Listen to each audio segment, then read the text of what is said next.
சாய் பக்தர்களுக்கு என் அன்பு வணக்கங்கள். ஓம் சாய்ராம்.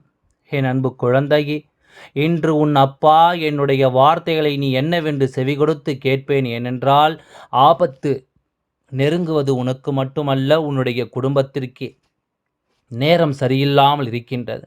அதனால் இந்த நேரத்தில் உன் அப்பா நான் சொல்கின்ற இந்த வார்த்தைகளை என்னவென்று கேட்டு உன் வாழ்க்கையில் உன்னை தேடி வருகின்ற துன்பங்களிலிருந்து உன்னை நீ மீட்டெடுத்து விட்டால் அது போதும். உன்னோடு இந்த அப்பா இத்தனை நாளும் தொடர்ந்து பயணித்ததற்கான ஏதாவது ஒரு நன்மை இருக்க வேண்டும் அல்லவா? உன்னை தேடி வருகிறேன், உனக்கான வார்த்தைகளை தருகிறேன் என்றால் அதை நாம் சர்வ சாதாரணமாக விட்டுவிட முடியாது. அத்தனைக்கும் காரணமாக இருக்கின்ற விஷயங்களை நாம் என்னவென்று நிச்சயமாக தெரிந்து கொள்ள வேண்டும்.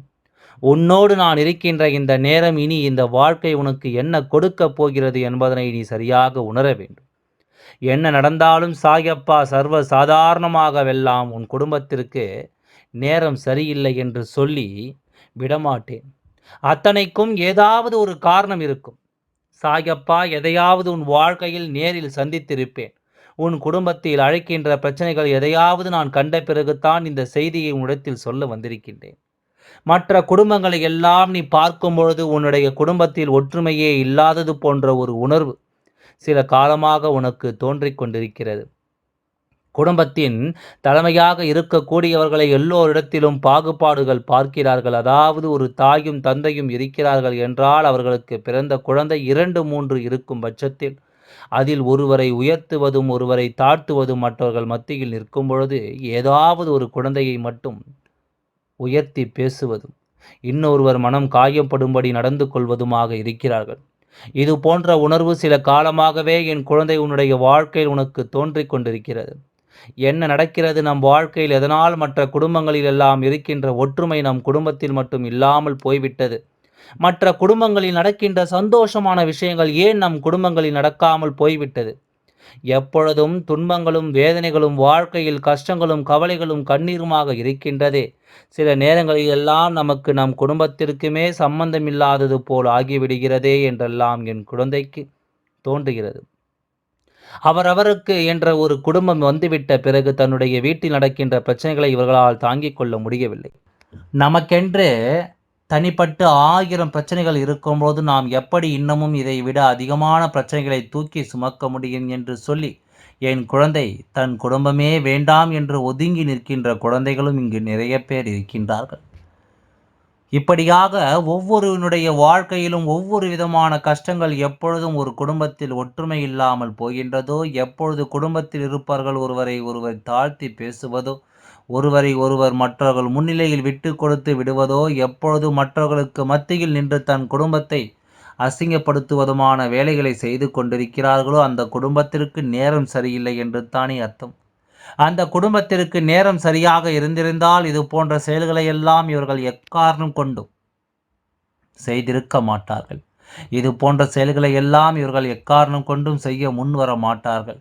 இப்படியாக ஒவ்வொருவர் இல்லத்திலும் ஒவ்வொரு விதமான சோதனைகளும் துன்பங்களும் இருக்கும்போது இதற்கெல்லாம் முழுமையான காரணமாக இருந்தது என்ன என்பதனை முதலில் நீ தெரிந்து கொள்ள வேண்டும்.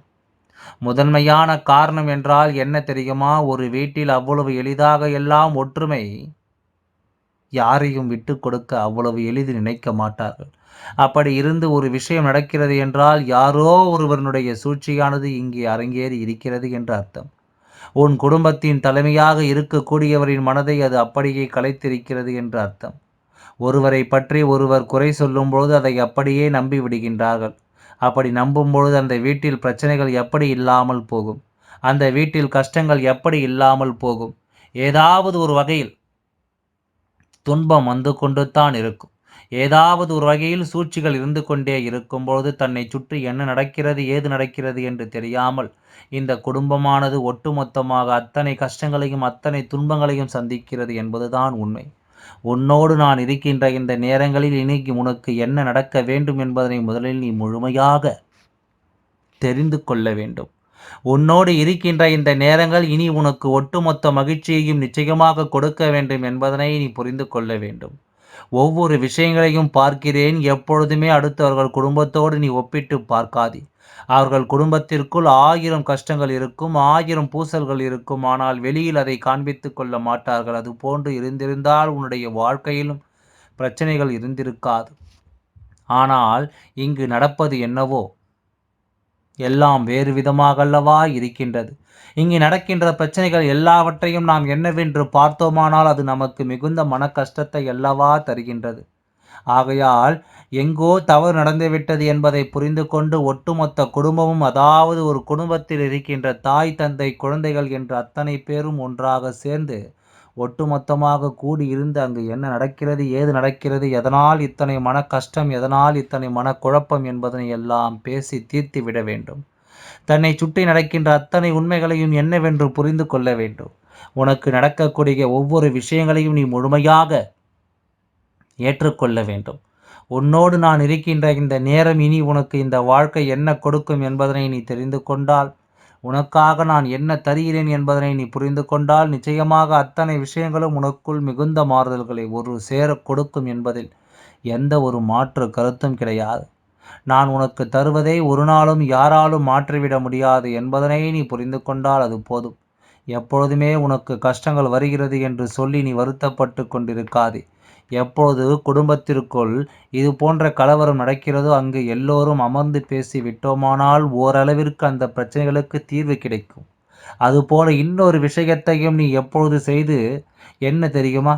உன் வீட்டின் மீது கண் திருஷ்டி விழுந்திருக்கிறது. அப்படி இருந்திருந்தால் இது போன்ற கஷ்டங்கள் தொடர்ந்து வந்து கொண்டே இருக்கும். இது போன்ற சோதனைகள் தொடர்ந்து வரும். குடும்பத்தில் ஒருவருக்கொருவர் முடியை பிடித்து கொண்டு சண்டையிடாதது மட்டும்தான் மிச்சம்.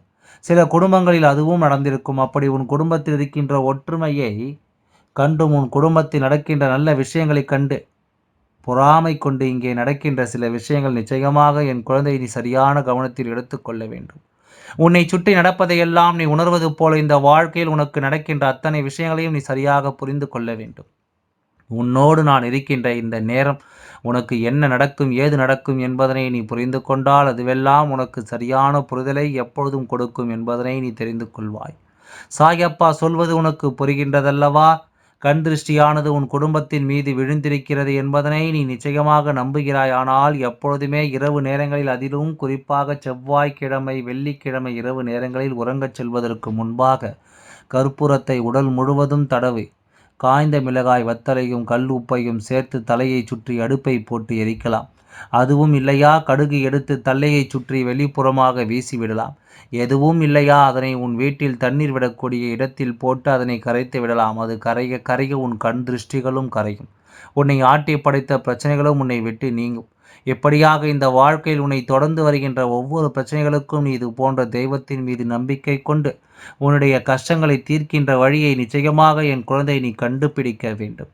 தேவையில்லாத எந்த ஒரு சூழ்நிலைகளும் உன்னை காயப்படுத்தாமல் உன்னோடு நான் வருகின்ற இந்த நேரங்களில் இதையெல்லாம் களைந்து நீ உனக்கான மாற்றங்களை ஒரு சேர பெற்றுக்கொள்ள துணிந்து விட்டால் எப்பொழுதும் இந்த வாழ்க்கை உனக்கான நல்ல மாற்றங்களை ஒரு சேர கொடுக்கும் என்பதனை நீ புரிந்து கொள்வாய். எல்லாம் நல்லபடியாகவே நடந்து முடியும். ஓம் சாய்ராம். நன்றி, வணக்கம்.